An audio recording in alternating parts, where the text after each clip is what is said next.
An ancient horror has awoken from its slumber and is hungry for blood. Shall we see how many have fallen into shadow? Satellite sweeps of the war zone have uncovered what appears to be an underground storage facility. But I strongly suspect it's where chemical weapons are hidden, so we need to move fast. Ready to go dark. To descend into the unknown alone is extremely brave. Man out, hold fire. Or extremely foolish. We're gonna psyop this shit. Brothers in arms, or will it be a case of each man for himself? Down, get down! They're up on the ridge! Return fire! You teeter on the edge of an abyss. Your survival depends on the choices you make. They will be as a compass, guiding you through the unknown. Where on God's green earth have we landed? What nightmare have these luckless souls fallen into? You keep lookout. Look out? Look out for what? One by one, their lights will be snuffed out. Unless you can find the means to save them. Trapped beneath the earth, swallowed You have to move, let's go. by the void. Will you find the path to salvation? Or be lost in the darkness forever?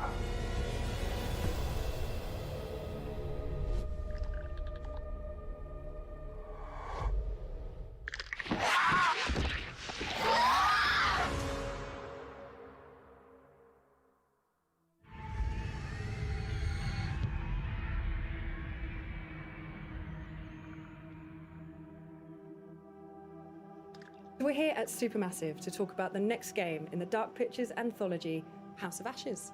And I'm joined by exec producer Dan. How you doing? Hello. Thank you for joining us. Right, Really cool. So let's start at the very start. We're going to be talking about House of Ashes for most of the interview, but for those that don't know, tell us about the Dark Pictures anthology. The Dark Pictures is a series of narrative, story-driven, branching horror stories. Each one is standalone. They each tell a different story, completely separated from the others, but within the same universe, so there is connection between them all. House of Ashes is set at the end of the Iraq War in 2003, with links 4,000 years ago that set the story up. So tell us more about the theme and themes, I suppose, within House of Ashes. It starts off with a military unit. They've got some new technology that can look for weapons of mass destruction underground. They think they've identified something in the Zagros Mountains in Iraq. And then as part of that, they come into conflict with an Iraqi unit. There's a pitched firefight, and then the two groups are plunged underground. There's an earthquake of some sort, and it's revealed that there's a hidden temple underground. These big massive structures, but these different groups, they're all separated, radio contact is lost, and they're submerged in this black darkness. Where on God's green earth have we landed? And then they're going to start hearing things and seeing things, and people are going to start disappearing. What the f just happened? So this time it's a very real threat. All of the Dark Pictures games, they all pull something from real life or from history, from fact.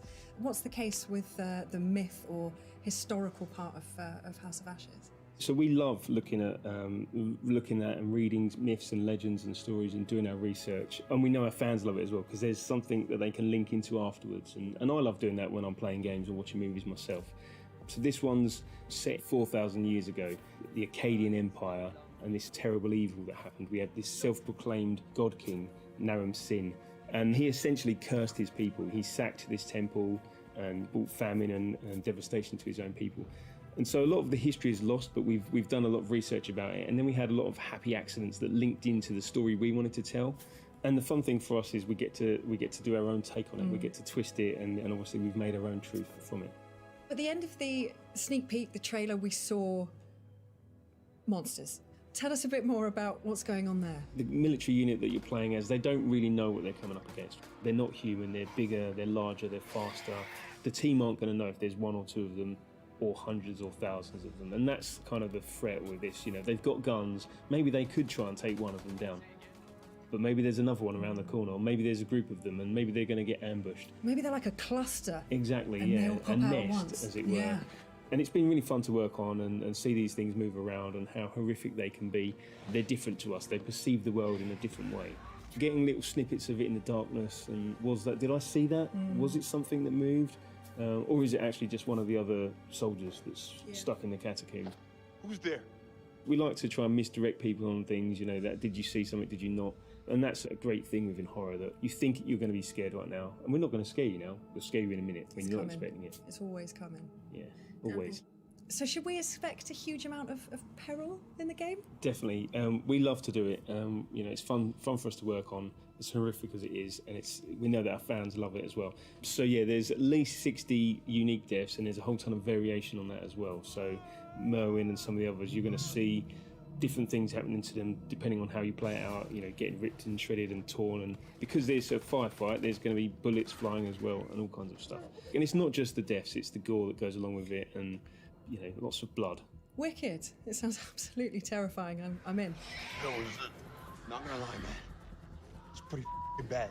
What differences have you made or changes have you made to the gameplay and mechanics for House of Ashes? We're always evolving the Dark Pictures. We listen to a lot of the feedback from our fans, and also our team, what they want to do, how they want to push things forward. So we tried some stuff in Little Hope with more camera control, 360 cameras at certain parts, and we've really leaned on that again, and it really works well.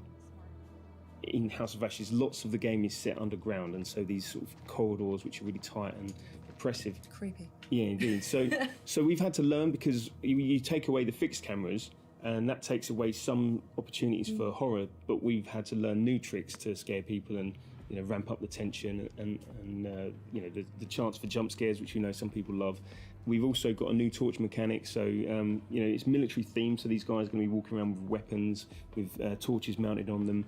We love the lighting that we do, the sort of really inky black darkness that we have, and sort of the contrast to the bright areas. And so you're going to need to lean on that torch to allow you to see where you're going, what the threat is, and that kind of stuff.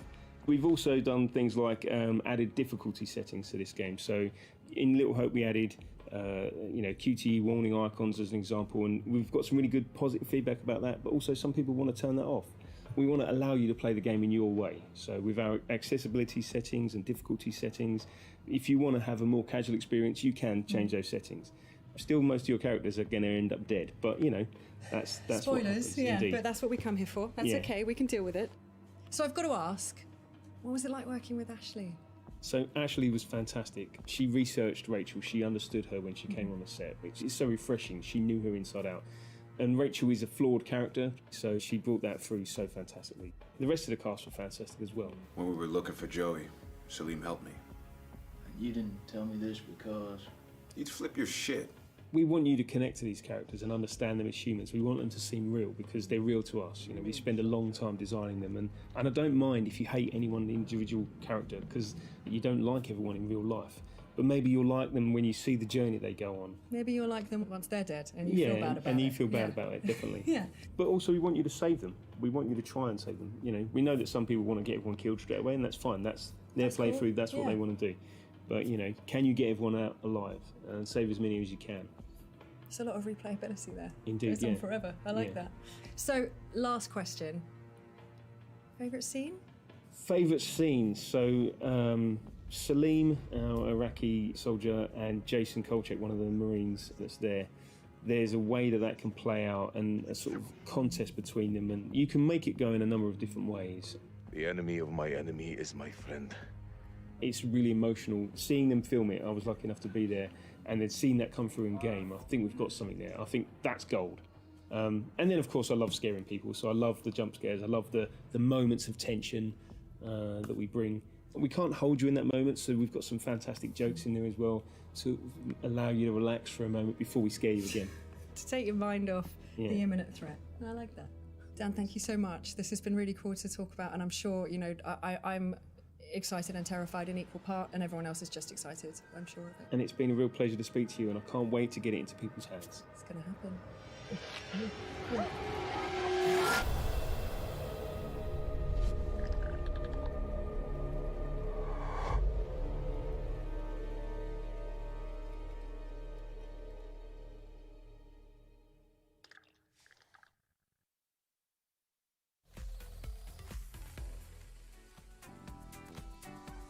Before we dive in the House of Ashes, see how scared you got, of course, we want to thank Razer for being one of the E3 2021 sponsors, of course, giving us these tired old blades nobody cares about. But this Blade 14, RTX 3080 built right in, of course, the Razer I'm taking that. Thank you so much. No, I'm taking that. Okay, we'll fight. Okay, well, we've done it before. You know what? I'll take the hand-me-down. I'll be little brother. I'll take the outdated. Nobody wants these anymore, right? Doesn't worry. Golden Boy, you just saw the Dark Pictures anthology. Yeah. Your first glimpse of it. We have some reactions from you. Oh, you do? They were recording you. They said you were a little scared, not terrified. Not terrified, thankfully, because it was just a normal trailer, which is fine. See, there's my face. You're unsettled for sure. Yeah. Oh yeah. No, you don't like that. You don't like that. No, not a fan of that one either. Nope. Nope. Yeah, I think that was one of the jump scares in the trailer. I got the willies there at the end too. Yeah. I am not crazy about horror. Sure. I was actually talking to the crew at the back, and I said, it really takes a very twisted mind to come up with these things. But it is impressive, though. Yeah. Right? Yeah. You heard there in the interview, Dan saying like, oh yeah, I love the jump scares. I live for the jump scares. It's 60 different death animations is what that was something he wanted to make sure, because of course this is a choose your own adventure. If you've never played a Dark Picture anthology, right? You are moving characters in a third person. You jump around. It's like you're watching a movie. You make choices. Those choices leads to different permutations, different setups, different settings, which leads to different deaths or no deaths if you're really, really good. But that's the idea, right? Is that you're playing and your own horror movie is developing, and then gives you the reason to replay it. Yeah. Also, a pleasant surprise for me was that Ashley Tisdale is in it. I didn't know that going into it, which I was like, wow, this is definitely an upgrade from High School Musical. Like this is definitely a quick turnaround. Sure. Big different genre. But yeah, and I think also because we had the VO panel yesterday, which was great. Yeah. And it just goes to show, right? Like the impact that video games are having. Hollywood stars coming in, lending their voice, lending their face, their acting, their skills to this, really bringing these characters to life is just going to add even more layers to this horror. But that's a huge thing. If you've never played before, performance capture is a huge deal for Supermassive. They go through, they use the facial animation. They want you to feel like you're watching a movie. So we will see soon enough how the Dark Pictures anthology pans out this time around with House of Ashes. But for now, let's toss it over to the one, the only, Jackie Jane.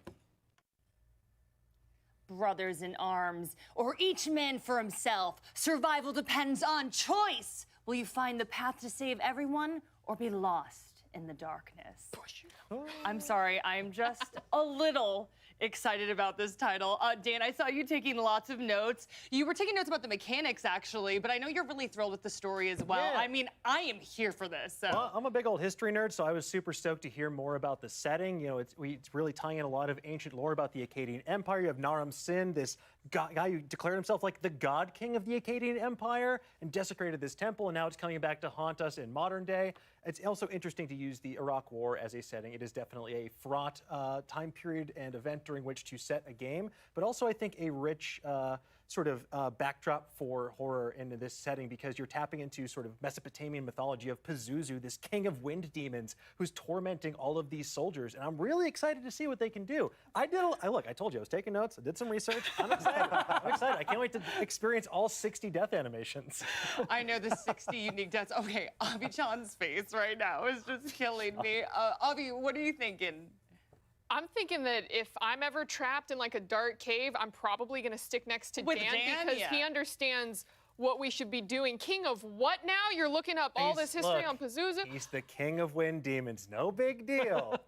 Come on, everybody knows that. I don't even know what the king of wind demons is. What was it? Oh, he's Pazuzu. Oh my goodness. Okay. You may remember him from The Exorcist as well. Yes. Okay. Avi, you were obviously a big fan of the. Sorry, we're like Dan, just like I could go on. Exactly.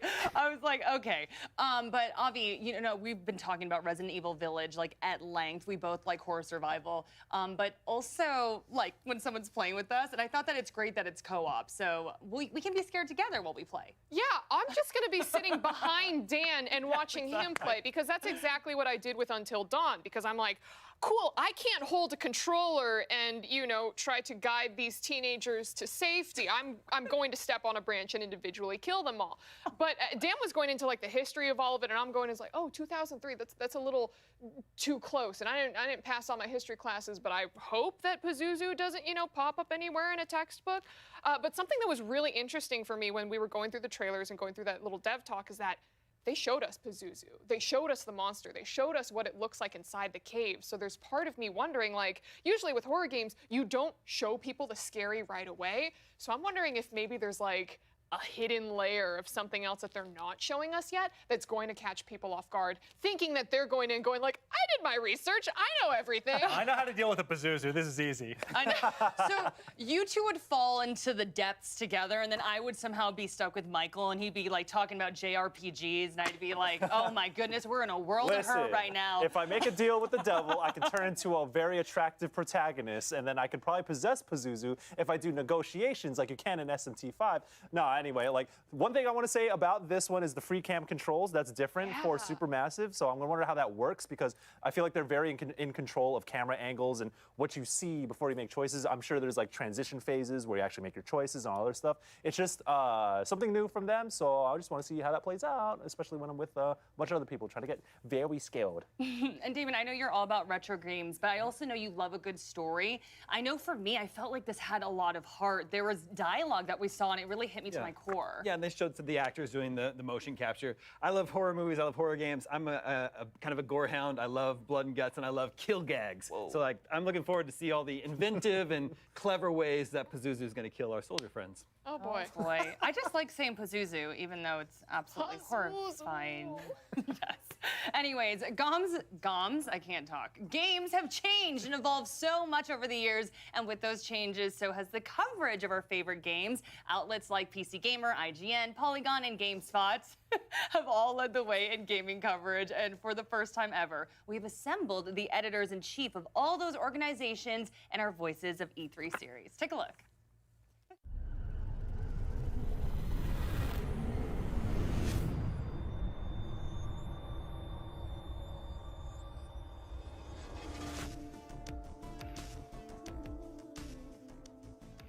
Hello, welcome back to E3 2021. My name is Chris String. I run gamesindustry.biz, which is one of the world's biggest video games business websites. And joining me today to talk about E3 and the future of games in general are some of the biggest names in the video games media, from IGN, GameSpot, Polygon, and PC Gamer. But rather than me do the introductions, I like to pass over to the panel. Hello, everybody. Who are you? What do you do? How did you get here? Sure. I'm Christopher Thomas Plant. That's my full birth name. It sounds like Christmas Plant if you say it really fast. I'm the editor-in-chief of Polygon.com, and it's a website. Thanks. This is Evan Lottie over at PC Gamer. I'm the editor-in-chief. Hi, everybody. Tina Amini, editor-in-chief of IGN. I don't have a cool Christmas Twitter name, but I do have a really cool Halloween Twitter name that someone gave to me, which is Tina Aminideville. So that's all I got. Hi, how you doing? My name is Randolph Ramsey. I'm the editorial director from GameSpot. I go by Randy in this country because while it's okay to be called Randy in America, if you say that anywhere else in the world, you will be met with sniggers. You can't say, hi, I'm Randy to anyone else out there. Yeah, it's definitely true for us in the UK. So asking to all of you here, what does sort of E3 sort of represent to you? I don't know if I want to pick on somebody, but Randy, maybe.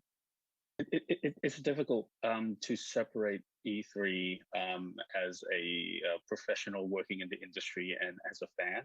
I've been in this industry for so long that, you know, it's E3 to me is usually just a lot of late nights, you know, being overworked, not having enough sleep. But I think, you know, outside of the professional stuff, I think E3 for me, you know, it allows me the chance to feel like just a regular old fan of video games. You know, I still get hyped about stuff that, you know, gets revealed. Yeah, and it, you know, for those brief shining moments of those, you know, major press conferences or, you know, during, you know, like a key announcement, you know, I can sort of forget that there's all this work that I need to do around this big event and just like be a fan of video games again. Yeah, having that in-person reaction, like you're typically sitting, if you're at a press conference, which I think probably for many of us, we maybe stopped attending them in like a physical capacity and maybe had like, we're in a war room of sorts with our team. But in general, just being able to sit next to your team and everyone's like reacting and then quickly scrambling to their keyboards again because they need to be typing up the news. That's obviously the primary element of it.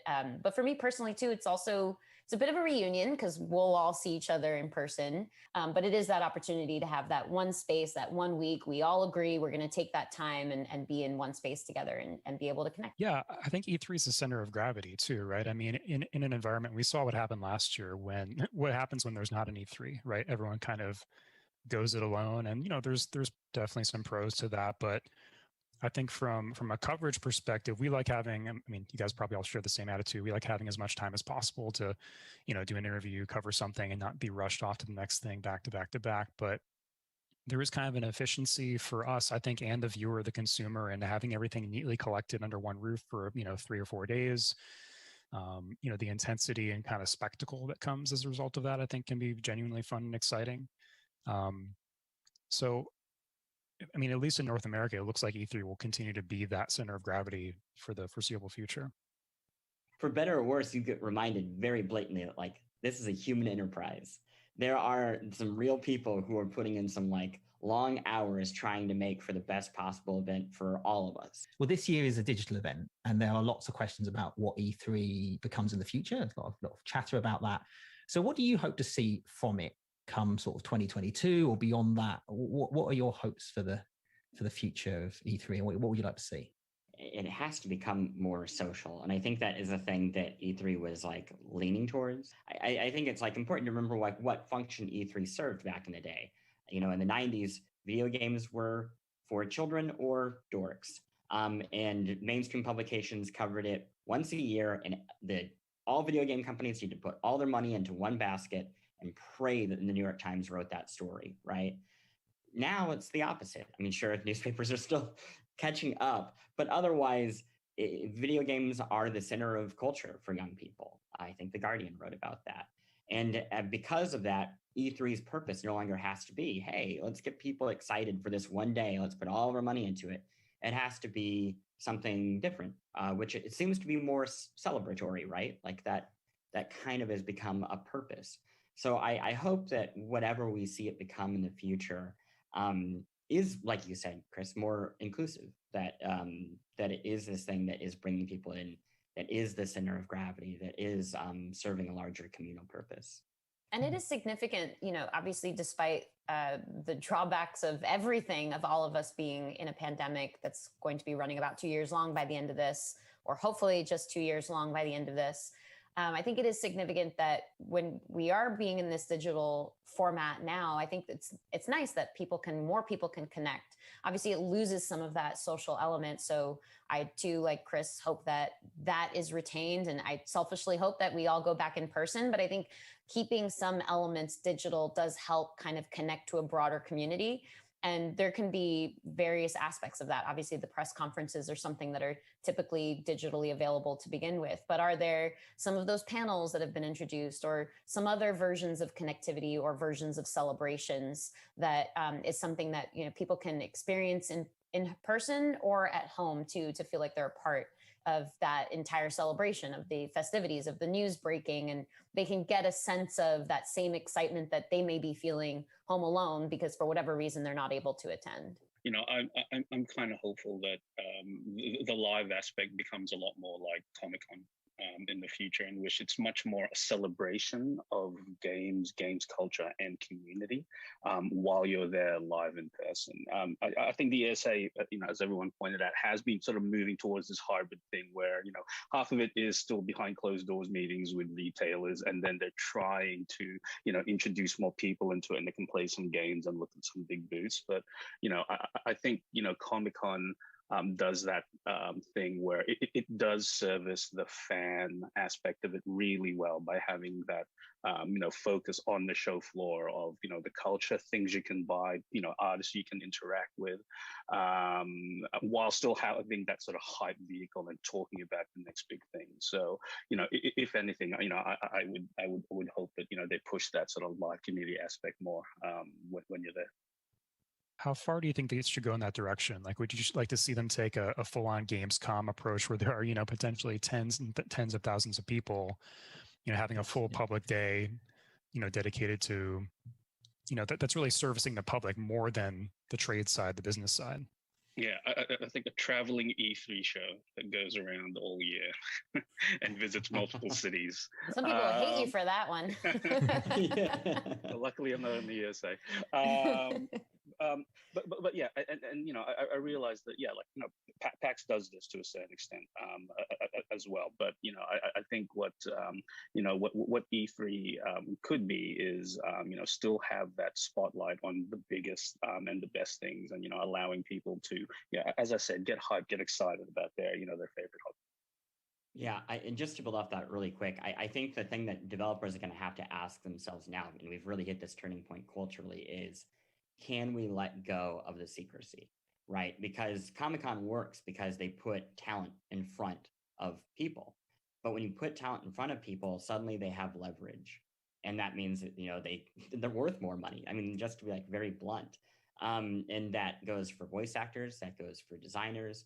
And I think there is a version of E3 and all conferences that makes a lot of sense where, we don't need to have vertical slices for every game. They cost a ton of money. They take up a ton of hours. There can be a distraction. But if these people become celebrities in their own right, that can take their place. That can create these Comic-Con environments. And I would love to see that. I think it would be healthy for the industry as a whole, for people to actually be, again, in front of their games, not just behind them. Evan, actually, I'd love it. You mentioned the Gamescom model, but as a business journalist, I actually find I love E3. I love all the excitement of it. I love the buzz of it. But as a business journalist, it's a nightmare. It's busy and noisy, and I want to talk about sales figures, right? And there's almost two parts of me. There's the fan that wants to see the big booths and the exciting, all the noise and stuff, and then there's the part of me that wants to have a little quiet place to have a cup of coffee and a bit of Wi-Fi and a bit of networking.